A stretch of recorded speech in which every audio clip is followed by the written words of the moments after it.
All right, good afternoon, and welcome to our conversation today with Major Stutzman, who is a perioperative nurse. Believe it or not, he is an active duty Army officer stationed in a civilian hospital here in Oregon, in Portland, Oregon. The hospital is the Oregon Health Sciences University. And this is a great program that the Army has, and we are lucky to have Major Stutzman here with us. And sir, will you please tell us a little bit about yourself and how you were able to get into this program? This is super interesting. Yeah. Again, I'm Major Stutzman. I'm a 66 Echo, which is a perioperative nurse in the Army. I've been in the Army now for combined time about 14 years. You see my bio up there. So a few years ago, the Army realized that we don't see enough trauma stateside to be orientated enough when we get deployed. So there's always is a lag behind for training, depending on the MOS, depending on the person. So the Army came up with this civilian partnership. It came in effect 2 years ago, or going on 2 years ago, this fall, to pair key MOSs with civilian hospitals. So what's that mean? It's we have a trauma surgeon, general surgery trauma surgeon. We have an ER doctor, an ER nurse, an ICU nurse, a CRNA. Started this program last year. So they sent a nurse or that team to Portland, Oregon here, and then to New Jersey, right across the river from Philly. This past fall, they decided to initiate OR nurses in this program. So they asked three of us Portland and New Jersey needed an OR nurse to complete their team. So, and then Milwaukee was the third site that they started with a brand new team. So they had the same surgeons and the same nurses and anesthesia staff at each location. So as myself and two other OR nurses got asked by the Army to do this, and my wife and I said, yes, sounds like a fun opportunity. So here we are in Portland, Oregon, learning trauma. So I'm just doing surgery associated with trauma or doing traumas themselves. So you're looking at orthopedic, neuro, anything associated with that, emergency general surgery, some vascular. So my day-to-day is I come in, do surgery, and go home. Okay, well, that's pretty interesting. So you mentioned that you said that you are in this hospital because you want to learn, or you want to keep up with the trauma that we see stateside, right? Has that helped you in any way? Like, have you learned something different? Yeah, to the Army. Yeah. So nurses that are born and bred in the military, either join straight out of college or go like a green to gold and were enlisted of some sort, become nurses. All you know is the military. You don't see, you don't know what the outside world is like. So all you know. So Army, for the most part, we mainly see straightforward cases. It's all based off size of hospital. So the bigger hospitals see some sort of trauma. Smaller hospitals, like I just came from Fort Benning, great hospital, great staff, but it's outpatient surgery for the most part. A little bit of inpatient services. So if I was getting deployed to Afghanistan, Iraq, or wherever, if I'm in the sandbox, I'd have a limited experience in the OR because of what I see and what I train. So by sending us here and seeing everything, it's night and day. They see, everything. Stuff. It's not even trauma what they see. It's humongous oncology cases. These big giant orthopedic. We see a lot of crush. We got car versus everyone out here. So if you're a pedestrian, cyclist in a car, we see a lot of crush injuries. Pelvis is polytrauma when it comes to motor vehicular accidents. We don't get where our hospital is located. They split the trauma between two different locations. So we see a lot of polytrauma. So it's night and day. Military MTS would have it's a culture shock. It's a culture shock for me, and I'm only doing stuff design specific to trauma, but it's completely opposite of how or the type of case that we see is substantially different. I mean, you can't even picture it till you get here or get to a hospital like this, and then you see what it's like, and you're like, oh, that's how the outside trauma centers work. So you're saying that this program is actually making you a more well-rounded nurse. Yeah. You can take back and teach and help others out. That's great. That's great. Yeah, I've been stuck in that traffic in Portland sometimes, and it'll take you about 45 minutes to travel 2 miles. I know what you mean, sir. Yeah, it's crazy. Yeah, so tell us, based on your bio, you started off on the enlisted side, but what made you want to become an Army nurse? So, I feel most people that decide they want to join the military, there's a few reasons. Stability for job stability, and that doesn't matter what your MOS is. That's a lot of people. Benefits are great. Pay is comparable depending on your job, obviously, or more. I make great money in the military, way more than I do on the outside. For me personally, as I wanted to be deployed. I joined the Army in '96, got out of the Guard in 2003, right before my unit was supposed to get deployed. And I was a nurse. I was a nurse working as an E4 MLRS crew member. So it was interesting. So I had that longing to do my part. And so when I met my wife and we decided that it would work for us, I went to my AMI recruiter in the greater Detroit area, and they got me set up. I joined the military, and Uncle Sam sent me to Afghanistan 10 months later. So I was in the Army more than 10 months, and they sent me to Afghanistan. And it was one of the most interesting times of my life. Fun, exciting. Mm-hmm. It's sad what you see, but it was a great learning experience, and hopefully, fingers crossed, I go somewhere next year. I should be getting deployed again from this program. So so even though you're in this hospital, uh-huh. you can still get deployed and then come back to this hospital? Yeah. So the idea for this is to get trauma experience. So like you said, obviously, and I've been saying, so what we do is it's a cycle. So we come here for roughly 3 years. First years, you learn your job, getting your feet wet, getting stable and knowing how to do your job, getting exposure to those patients, depending on your MOS. Your second year is deployment. So it could be a 3-month deployment, 4-month, 6, 9, whatever. Whatever they need you for. And your third year, you come back, kind of repeat year 1 again, get your feet wet, learn your job again, get that exposure, and then the Army will ship you off to bigger and better things after that. And then the next group comes in and does the same thing. Okay.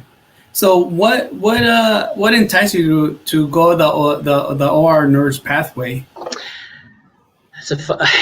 In nursing school, one of the rotations my last semester, we didn't spend time in the OR. As no nursing school usually does. It's one of those Reddit stepchildren, if that's okay to say nowadays. Just fun, it's one of those weird places that doesn't really fit in with nursing school. So I did an orthopedic surgery, watched that, and it just stuck in my head. And years later, I was working in the ICU, and I was like, I was young, thought for a change, and started in the OR in Detroit as a civilian. And then when I came back to the Army, I was OR trained, so they did the paperwork, and I got the identifier of ECHO.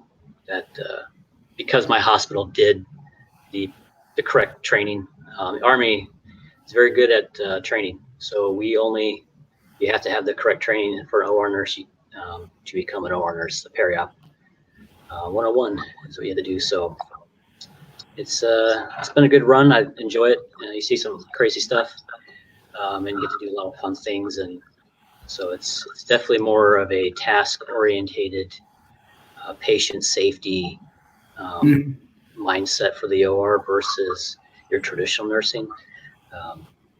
It's hard in its own way. You're busy, you work hard. I mean, when you're working, you're working. Very rewarding to see what you get to contribute to of helping patients, which is a main fundamental of nursing, but it's a fun job. Roger, that's awesome, sir. It's good to know that you get you feel that sense of you help somebody. Yeah. Oh yeah. Yeah. So you mentioned that you were in Lansing, Michigan, and then you deployed 10 months later after commissioning, coming as a nurse. You've been in Portland. Obviously, you've been to a lot of places. Can you tell us any other few places that you've been to, and which one was your favorite? And I know you're gonna say Portland, but my wife and I always joke that the Army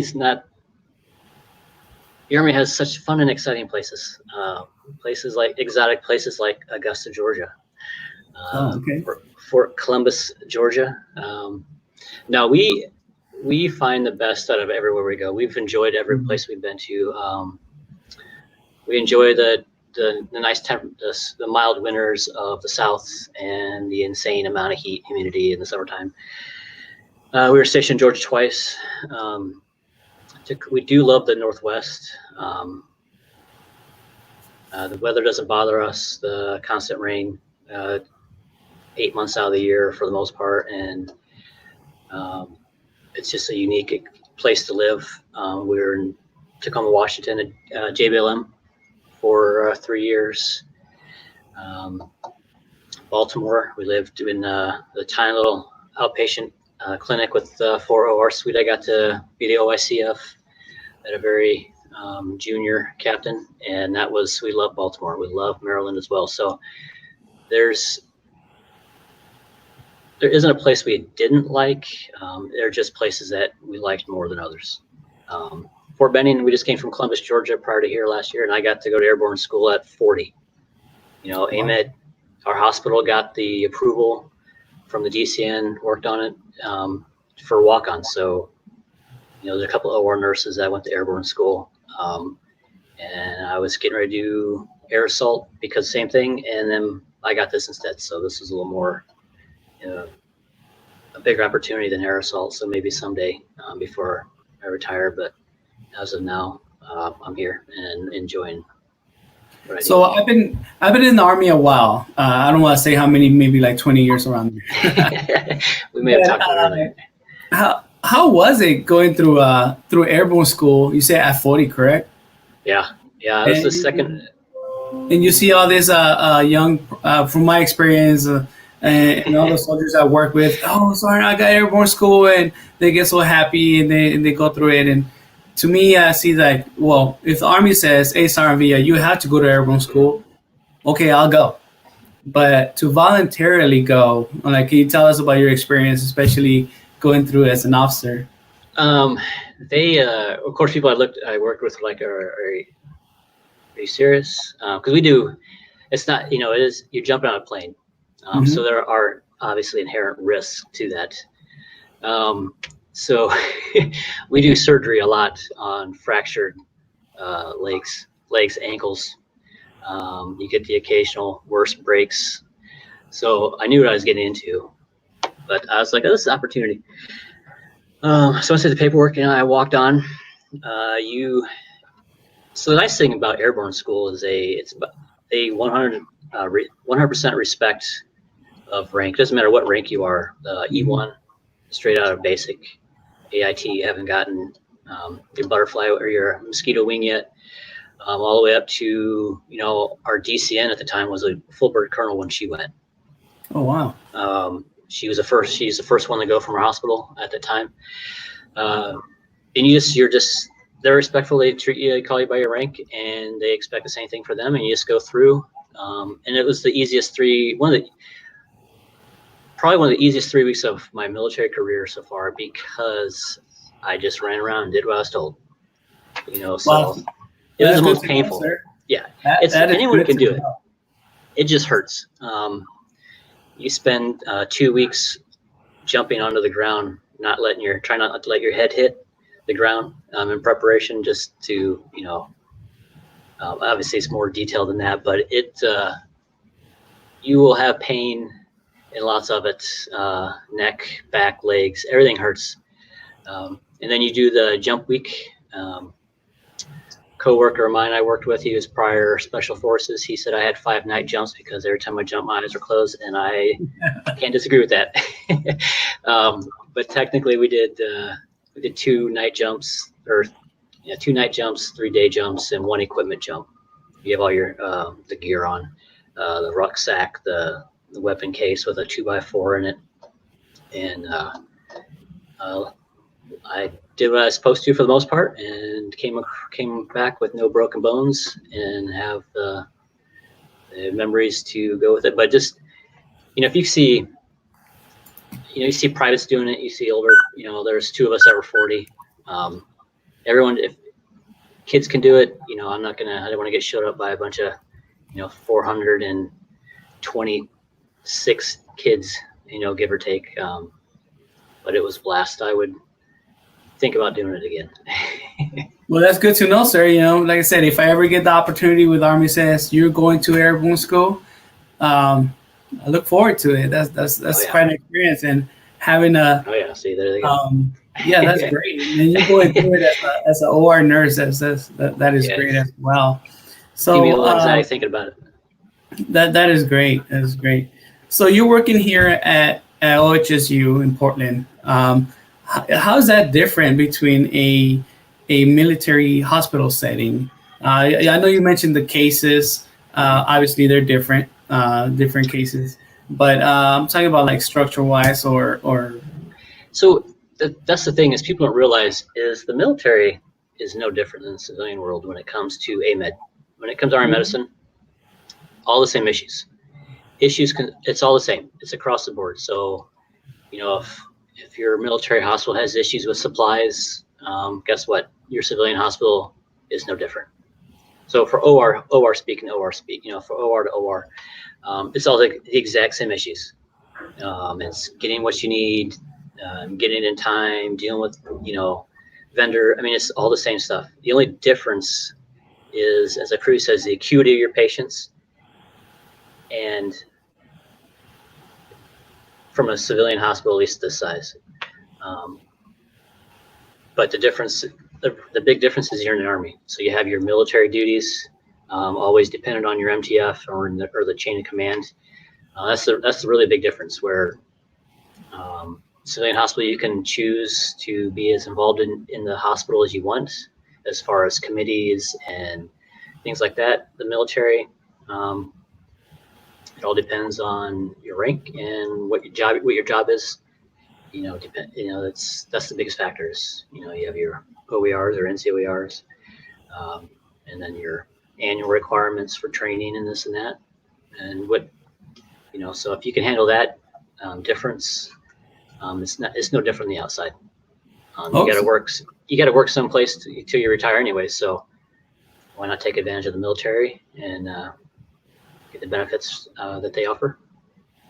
Well, that's great, sir. So what kind of patients do you typically see in a military treatment facility compared to the civilian side? So for the most part, most military hospitals have there's your general services that we do.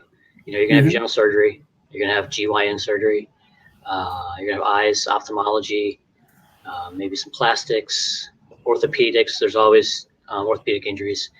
Then you get into some that it depends on the facility. Your neuro, ortho neuro, and then all the same services I mentioned before, but all of them, but more involved patients. So at a smaller MTF, like I came from Fort Benning, we didn't have an ICU there at the hospital, but we'd also We did have inpatient, but there's so many factors that determine on whether they can stay or not. It's really the acuity level. Do all the same surgeries you do on the outside. It's just how involved they are, and what they, if they can, if we have the support to manage those patients as well. So I've been to places where there's like a local clinic at that installation, and I've been to places such as Fort Bliss where they have this big hospital where all kinds of surgeries happen. And actually at Fort Bliss, when I had surgery on my shoulder, and it was quite an experience, my first surgery ever, and it was different. So in some places I see that, families and they're taken care of. So do you just see soldiers or? Yeah, well, no. So every MTF will automatically see retirees, the active duty soldier, their dependents, any foreign military stationed at that base you would take care of. So depending on location, they their level of involvement with foreign military, and active duty reservist. And then that's a guarantee. Every MTF will take care of, and especially at least in surgery wise, will take care of that patient population. What changes is if you have a larger hospital, then they will technically see trauma. So when I was stationed in Tacoma at JBLM, we took trauma that went from the south end of base to the north end of base on I-5. That was our trauma corridor. But that was still with an asterisk, because if it was too severe of a trauma and we didn't have the services to support that at our hospital, they would still go someplace else. So you do get civilian hospitals, or you do see civilian patients. And the best example of that's BAMSI. It's a military hospital, but it's also it's a level 1 trauma hospital for the city of San Antonio itself. So they get everything. So that's the one unique outlier is SAMSI, BAMSI, whatever they call it now. I forget. Yeah. So based on your work experience, in the military installation setting, what is your typical day on a military setting compared to where you're at now? So, as a regular OR nurse, because my rank now, I'd be management. So we'll say as a regular OR nurse, we have morning report, usually around 6:45 in the morning. You get there as early as you need to get things ready. Military hospital, I get there probably about half an hour early. Here in Portland, at OHSU, I get here at roughly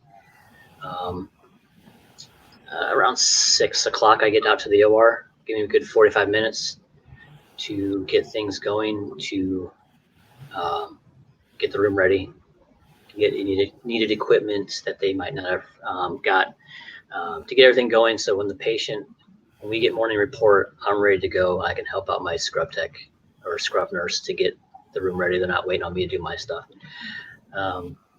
So see your patient, get your room ready, be back in the room by 7:30, and then go from there. And as soon as you're done with your first case, you ideally can do a turnover in 30 minutes or less. And that means clean the room, get all needed equipment. If there's anything different, position the bed or the patient with the positioning, open up the equipment, and go see the patient and bring the patient, or help anesthesia, depending on your MTF or not, possibly help bring them back. And you have ideally 30 minutes or less to do that. And you're immediately doing surgery again and dealing with all the things necessary during surgery. And then you get your breaks and your lunches in there. And then you're done for the day, at whatever time that is. Oh, well, that goes into my next question. So I heard I had a lot of friends that are nurses, and they would tell me stories. Oh, I worked a 3 12s, and I'm off some other times and everything. So how do you manage your work-life balance, especially having a family? Uh, you have two things for me. My point of view is you have to have a strong spouse. Military is not um, for the weak. You have to have a spouse that can do things without you, because we're in the military. We have a job. You just can't go. You just can't leave. I don't know about the rest of the military, but AMED, we treat the. I mean, it's kind of like a it's like a civilian job. You Mhm. just you can put in for appointments and this and that, but you just can't leave and be gone whenever you feel like it. This is a job. We're here to do something. So with that being said, you have to have know where to find things. It's no different whenever you go. My wife finds out who she needs to talk to for different things, or go to different places, and where this support's at. And you have to be resilient. You have to be able to roll the punches and be able to get back up and find another day and do your part, because our jobs aren't easy. There's high stress. They're difficult at times. You don't get appreciation from other people and others all the time. It's like every job. It's no different. Yeah. Um, so my brother was he was career military. He was infantry. So he was Mhm. gone 6 months out of the year for training and deployed four times for 5.5 years. And my sister-in-law could do it. The family got used to it because they had that strong relationship and that ability and support she got from other family and friends and military spouses that help each other out. And because of that, it worked for them. Yeah, so that's a good thing about the military. There, our spouses can relate to Mhm. other spouses. Especially if we're deployed. And you're correct. Like in my experience as well, having a good family to rely on, to talk to, and everything. That helps a lot. Especially like when you said that you just can't. All right, I quit. I gotta go. Yeah. You gotta know how to deal with it, and I mean, that is single people. I mean, single people do just fine. I mean, yeah. it's really your ability to, um, to deal with the stress and the issues and get things done. If you can uh, get good time management and everything. I mean, not that the Army doesn't work with you. The Army, obviously, I mean, it's a job. So you put your appointments in, you do like everything else. You need to get time to do this and that. Our schedules vary. Nursing's all different. Hmm. I'm job shadowing my AMCT3 program ICU nurse today. I'm working with him in the ICU. They do 12s, so he does 3 12s. I'm in the OR. I do 8s and 10s. So med surge. If you're a hotel, they probably do more 12s. I'm guessing. OR tends to be more 8s and 10s at the most. We don't usually do 12s too much, just because it requires more staff. It becomes more of a numbers thing. That's Hmm. way above my pay grade. Um, have to worry about figuring that out. So we're predominantly 8s and 10s. So that's what I'm used to, doing. Okay. So, from my experience as a healthcare recruiter, all the officers that we recruit, they have a minimum obligation to do. What was your first commitment to the military when you first came in? So when I came in, they had the tuition reimbursement. I think I can't remember how many years it was. My student Hmm. loans were almost all, or not tuition reimbursement, but student loan reimbursement. My student loans were almost all paid off at that point. So I did a 3-year commitment. I got a bonus with that. And the nice thing for officers is when you hit your completion of your contract, you don't have to do anything. You just wake up the next day and you just keep on going. Hmm. You're in indefinitely until you decide to get out, and then you just do the appropriate paperwork to let them know. Um, we're enlisted. Obviously, you have to do re-enlist and deal with that and all that's fun. But for us, it's just you do your commitment, your 3-year, and then once you're in, you're in. So, and you can always do ADSOs. The nice thing, the Army is very nice, and they let you do ADSOs. So I did my I qualified for the post 9/11 GI Bill. So I signed that off to him. Did a 5-year ADSO, and then I got certified. Became a certified OR nurse. The Army likes to give you things for being certified, so they gave you a bonus. Okay. And you can do the ADSOs together, which is nice. So so we could do ADSO. I did my ADSO for that, and then which is nice because one of the benefits is it's GI. Transferring GI Bill is great if you have kids, and then if you're a nurse, you get the nursing bonus if you get certified. Not all MOSs, unfortunately, but OR nurse is one of them for sure. Mm-hmm. Yeah, I could totally relate to you, especially with the GI Bill. I was able to use that, and my wife used my GI Bill to take care of her education. It's one of the great benefits that I was able to gain while being in the Army, and it helped us out a lot. And she was great. She was happy, and it was a promise that we made to her family. So it worked out perfect for us. That's great. We're winding down, sir, towards the end. I just want to ask you, would you have done anything differently in your career path, reference to sticking to the civilian side, or now that you're on the Army side? The only thing I would do different would be no airborne school. Well, no, I'd definitely do that. Maybe younger. I would. If I could tell myself, it would be to be more proactive with my career. Mm-hmm. Unfortunately, it all depends on where you're at and who you work for, who you work with. You need, just as I said, you need to have support and family that are proactive and be able to do the things. I didn't know that till it was almost too late. So it's getting yourself to the schools. You gotta watch out for your career because not everyone's going to help you out, not in a negative way, but just as you gain rank, there's certain school. You and I were talking about Sarville before we started this, and you got to do for officers. You got to do captain's career course to make major, and from major to lieutenant colonel, you got to do ILE. Which I'm doing now, and I almost missed going to captain's career course in time.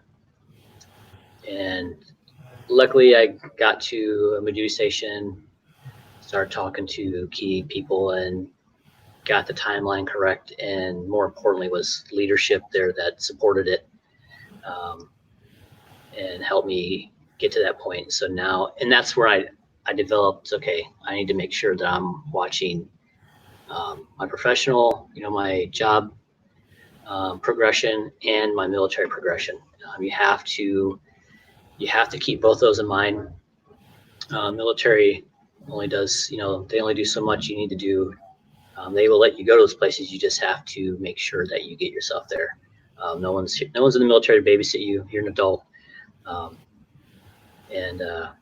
things are more than on track now, which is great. But that's the one thing I wish I would have learned right when I first joined. Life would have been a little less stressful. I totally, completely agree with you on that. The military provides the keys for your success. It's up to you to get those keys and open those doors. And yes, believe it or not, it took me a while also to learn that, especially when it comes out to the education portion of it as well as keeping track of your career. I was so happy. I was single, just going army. Then all of a sudden, what's next? And when I found out that the Army had all these things that you could participate in, and it was eye-opening, and taking advantage of it was the best thing that you could do, especially when it comes out to the education side. And like you said, taking care of your career. Yeah, they are, Interesting. especially for nursing. Like we have, I'm a OR nurse, so they have ARN is Hmm. our professional guidance, and the Army will send you to those conferences. If you're a med surg nurse and you go to ANA or you critical care, the great thing is the Army will send you to. You just got to ask, you know, Hmm. and you just got to know when and where, and you get paperwork, and of course there's paperwork for everything. But they'll send you anywhere you want to do the military classes. It's great. I mean, if you want to do it, and most likely it's out there you can do, and as long as fits in the budget and obviously in staffing, they'll send you to anything, which is Yeah, which is awesome. we saw part of your team last year at trauma conference that we had Yeah, in Bend, Oregon. Actually, yeah, they came by to our table and they were looking at our flyers. I'm like, oh, I know that guy. Oh, I know that person. yeah, Um, yeah. We had the that, trauma conference yeah, last week. It was a virtual, so it yeah, was. yeah. But we sat in on that while we were here for 2 days. One of my coworkers from the group, from Army group, we did that social distance, the correct. Hmm. But yeah, it was a really good conference this year. Very, very Yeah. educational. Hopefully next year we But could all go to Bend. yeah, It's Bend, I would it's a nice area. I'd much rather do it in Bend versus online in the library. But it was fun. It was a good experience. Yeah. All right, sir. So my last question to you.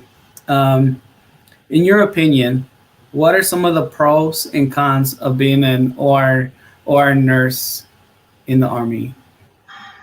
Uh, Cons, I would say it's really the Army itself. Like, can you handle what the Army wants from you? That's the Hmm. con for many. Um, I mean, if you can't handle the job, if you can't handle the job in the military, you're not going to handle it on the outside. It's all the same problems, all the same issues, like I said before. Yeah. Not a negative way. It's just because it's the same job. If you can't, the cons is if you can't handle the military,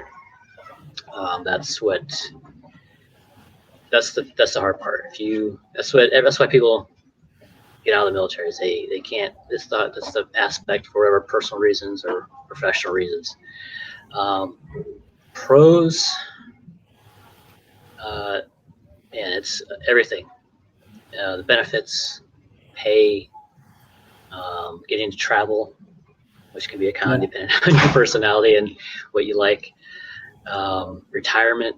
Luckily, I fit in the high three, so 6 more years I get. I'd rather have the high three, but like set you up for retirement if you don't want, especially if you join now. If you don't, you decide the military is not for you, and there's nothing wrong with that. It's not for everyone. It's not designed to be for everyone. Um, but the new retirement's great to. I wish I had something like that in my first job to help me realize how to do it, like the Army's doing finally, which is nice. Hmm. Um, yeah, what did I say? I think I took some notes here. Yeah, it's everything. It's the benefits. My wife and I love being in the Army. We love what it offers.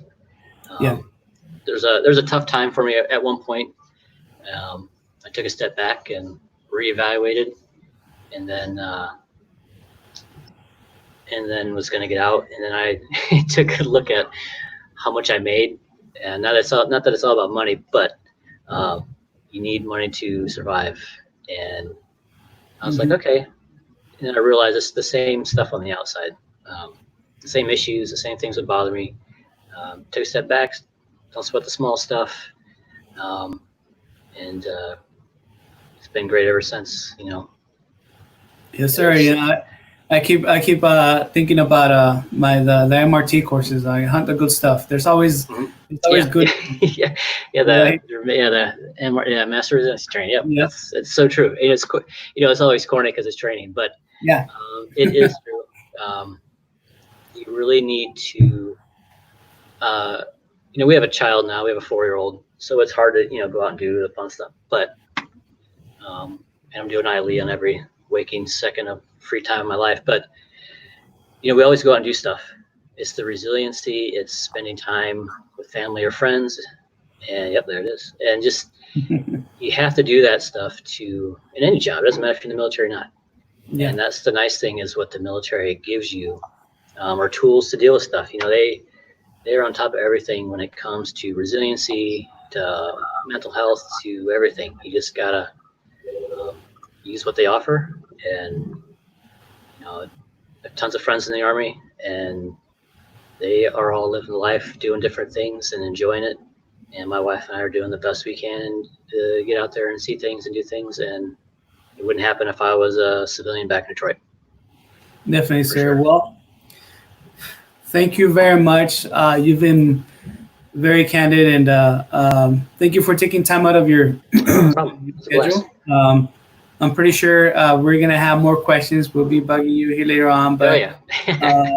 thank you so much. Can't thank you enough, and looking forward to hearing from you and wish you the best of luck. And I know you're well on your way to banking colonel, and hopefully you'll be great, sir. Thank you so much. All right. Thank you very much for having me, and have a good day, and we'll talk to you guys later. Thank you.